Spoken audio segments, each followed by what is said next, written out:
1992 ഒരു ക്രിസ്മസ് രാത്രി കുമുദം എന്ന പ്രശസ്തി ആർജിച്ച തമിഴ് മാഗസിൻ ഒരു ആർട്ടിക്കിൾ പ്രസിദ്ധീകരിക്കുകയുണ്ടായി. ഒരു 18-കാരൻ പയ്യനെക്കുറിച്ചായിരുന്നു ആ ആർട്ടിക്കിൾ. തമിഴ് സിനിമ ഇൻഡസ്ട്രിയിലേക്ക് കാലെടുത്തു വെച്ച ആ പയ്യനെയും അവൻ്റെ സിനിമയും വളരെ മോശമായാണ് ആ മാഗസിൻ മറ്റുള്ളവരുടെ മുന്നിലേക്ക് എത്തിച്ചത്. പൈസ കൊടുത്ത് തിയേറ്ററിൽ പോകുന്നത് വികൃതമായ മുഖം കാണാനാണോ എന്ന തലക്കെട്ടോടുകൂടി ആ പയ്യൻ്റെ ഫോട്ടോയും ആ മാഗസീനിൽ അവർ പ്രദർശിപ്പിച്ചിരുന്നു. അന്നത്തെ ക്രിസ്മസ് രാത്രി അപമാനത്തിൻ്റെ അങ്ങേയറ്റമായിരുന്നു ആ 18 വയസ്സുകാരൻ നേരിടേണ്ടി വന്നത്. കരഞ്ഞ് കലങ്ങിയ കണ്ണുകളോടെ പള്ളിയിൽ പോകാൻ പോലും സാധിക്കാതെ ആ ക്രിസ്മസ് രാത്രി മുഴുവൻ അവൻ കരഞ്ഞു. കുമുദം എന്ന മാഗസീന് പുറമെ പോപ്പുലറായ പല മാഗസീനുകളും പല പത്രങ്ങളിലും അവൻ്റെ ഫോട്ടോ സഹിതം വളരെ അപകീർത്തിപ്പെടുത്തിക്കൊണ്ടുള്ള കമൻറ്റുകളും വരാൻ ആരംഭിച്ചു. പക്ഷേ അതുകൊണ്ടൊന്നും തളരാൻ അവൻ തയ്യാറായിരുന്നില്ല. അവൻ അന്നൊരു ശപഥമെടുത്തു. ഇന്ന് തന്നെക്കുറിച്ച് മോശമായി എഴുതിയവർ തന്നെ ഒരു ദിവസം തന്നെക്കുറിച്ച് നല്ലതെഴുതും. ആ ഒരു ദിവസത്തിന് വേണ്ടി ആത്മവിശ്വാസത്തോടെ അർപ്പണബോധത്തോടെ കഠിനാധ്വാനം ചെയ്യാൻ അവൻ തയ്യാറായിരുന്നു. അങ്ങനെ തന്നെ കളിയാക്കിയവരെ കൊണ്ട് തന്നെ തിരിച്ചു പറയിപ്പിക്കണമെന്ന് വാശിയോടെ അവൻ കഠിനാധ്വാനം ചെയ്യാൻ ആരംഭിച്ചു. വർഷങ്ങൾക്ക് ശേഷം കുമുദം എന്ന മാഗസിൻ തമിഴിലെ പോപ്പുലർ ആക്ടർ എന്ന കാറ്റഗറിയിൽ ഒരു പോള് സംഘടിപ്പിക്കുകയുണ്ടായി. ആ പോളിൽ വിന്നറായി അവർ തിരഞ്ഞെടുത്തത് വർഷങ്ങൾക്ക് മുമ്പ് അവർ തന്നെ അപമാനിച്ചു വിട്ട ആ 18-കാരൻ പയ്യനെ ആയിരുന്നു. അതെ, അവൻ്റെ മുഖം കാണാൻ ആര് തിയേറ്ററിലേക്ക് പോകുമെന്നുള്ള അവരുടെ കളിയാക്കാനുള്ള മറുപടിയാണ് കാലം ഇന്നവർക്ക് കൊടുത്തത്. ഇന്ന് തമിഴ് സിനിമ ഇൻഡസ്ട്രിയുടെ തലവര മാറ്റി എഴുതാനും തന്നെ കളിയാക്കിയവരെ കൊണ്ട് തന്നെ തിരിച്ചു പറയിപ്പിക്കാനും അയാൾക്കറിയാം. പറഞ്ഞു വരുന്നത് മറ്റാരെക്കുറിച്ചുമല്ല, നിങ്ങൾക്ക് ഏവർക്കും പ്രിയപ്പെട്ട നിങ്ങളുടെ എല്ലാം ജോസഫ് വിജയ് ചന്ദ്രശേഖർ. നമ്മളെല്ലാം സ്നേഹത്തോടെ വിളിക്കുന്ന തളപതി വിജയ്.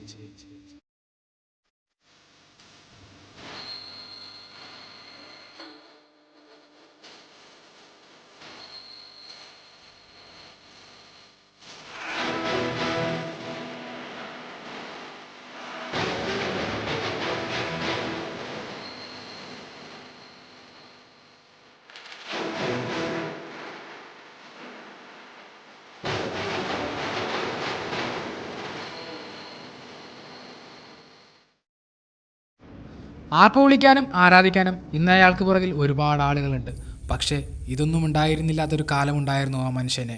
ജീവിതത്തോട് ഒരുപാട് പടവെട്ടിയാണ് അയാൾ ഇത്ര ദൂരം എത്തിയത്.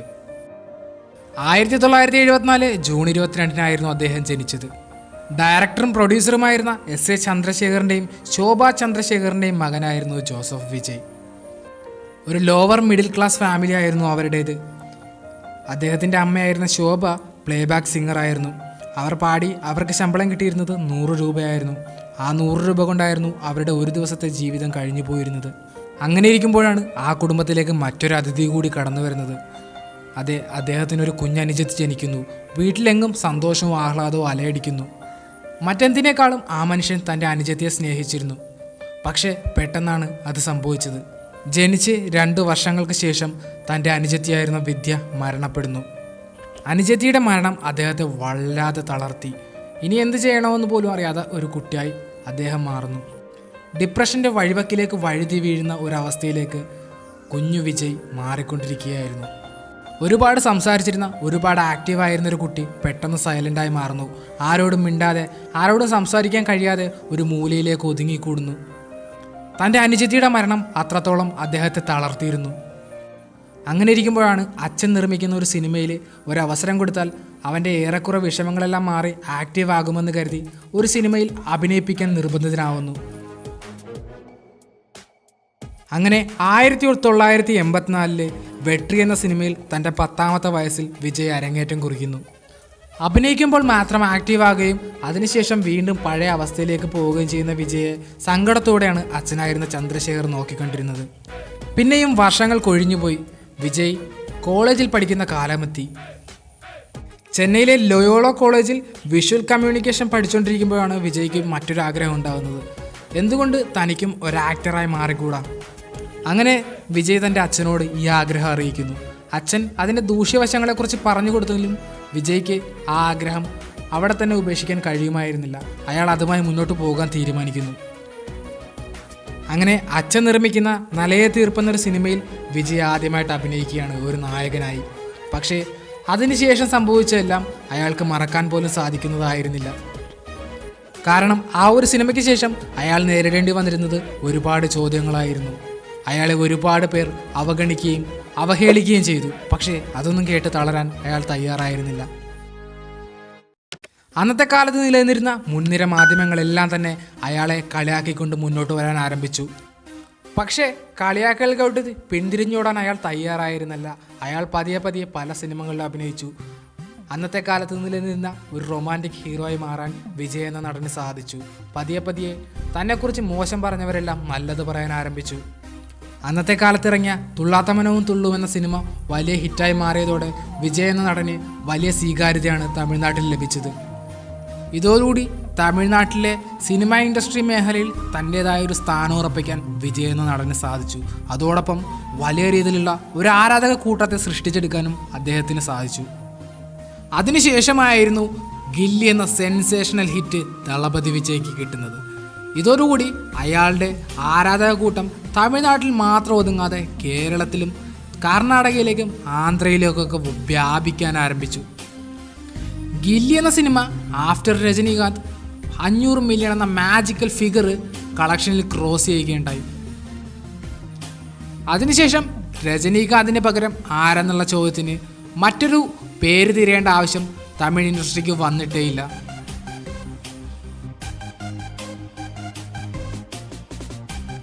തമിഴ്നാട്ടിൽ നിന്ന് മാത്രമല്ല പല സംസ്ഥാനങ്ങളുടെയും ദത്തുപുത്രനായി മാറാനും വിജയ് എന്ന നടന് സാധിച്ചു. ഒരു നടൻ എന്നതിലുപരി വ്യക്തവും ശക്തവുമായ നിലപാടുള്ള ഒരു വ്യക്തിയാണ് വിജയ്.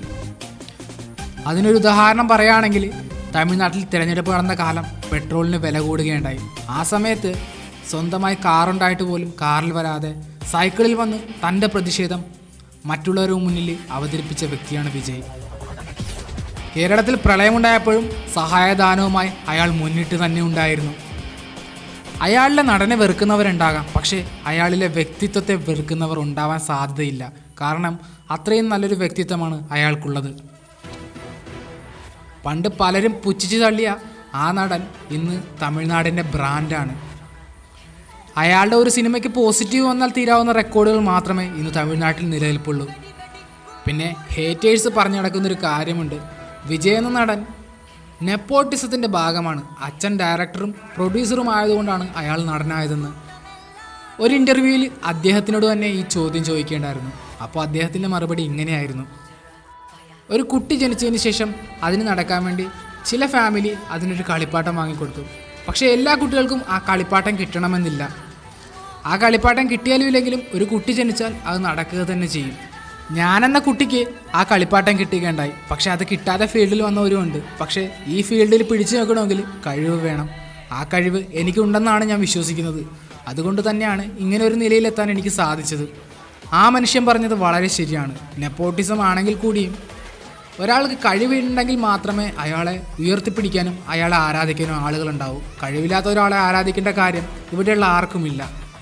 പലരുടെയും പരിഹാസ പാത്രമായാണ് അയാൾ ഇൻഡസ്ട്രിയിലേക്ക് വരുന്നത്. പക്ഷേ ഇന്ന് സ്വന്തം ഇൻഡസ്ട്രിയിൽ അയാളുടേതായ ഒരു സ്ഥാനമുണ്ട്. അത് ഉണ്ടാക്കിയെടുത്തത് അയാളുടെ കഴിവ് കൊണ്ട് തന്നെയാണ്. ഡിപ്രഷനും താണ്ടി സ്വന്തം ആഗ്രഹത്തിന് വേണ്ടി കഠിനാധ്വാനം ചെയ്ത് പരിഹാസ പാത്രമായിരുന്നിട്ട് കൂടി തൻ്റെ സ്വപ്നങ്ങളെ എത്തിപ്പിടിച്ച ഒരു നടനാണ് വിജയ്. അയാളുടെ ജീവിതം നമുക്ക് പറഞ്ഞു തരുന്നൊരു കാര്യമുണ്ട്. നിങ്ങൾക്ക് കഴിവുണ്ടെങ്കിൽ, നിങ്ങൾ കഠിനാധ്വാനം ചെയ്യാൻ തയ്യാറാണെങ്കിൽ നിങ്ങളുടെ സ്വപ്നങ്ങൾ നിങ്ങളെ തേടിയെത്തും. അപ്പോൾ ഈ ഒരു വീഡിയോയുടെ വൈൻഡപ്പ് ചെയ്യാണ്. ഈ വീഡിയോയുടെ സോഴ്സ് പകുതി യൂട്യൂബും പകുതി വിക്കിപീഡിയ ആണ്. അപ്പോൾ എന്തെങ്കിലും തെറ്റുണ്ടെങ്കിൽ താഴെ കമൻറ്റ് ചെയ്യുക. മറ്റൊരു ദിവസം മറ്റൊരു വീഡിയോ വരുന്നതിലേക്ക് ഇറ്റ്സ് മീ കൂടെ ബൈ സൈനിങ് ഔട്ട്. எல்லாருக்குமே நம்மளை பிடிச்சி போச்சுன்னு வைங்களேன், அப்புறம் லைஃப் போர் அடிச்சிடாது.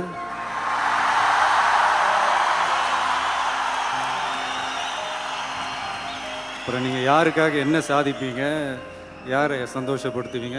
கொஞ்சம் பேருக்காவது நம்மளை பிடிக்காமல் இருந்தால் தான் லைஃப் ஒரு மாதிரி ஜாலியாக இருக்கும், இன்ட்ரெஸ்டிங்காக இருக்கும், சுவாரஸ்யமாக இருக்கும்.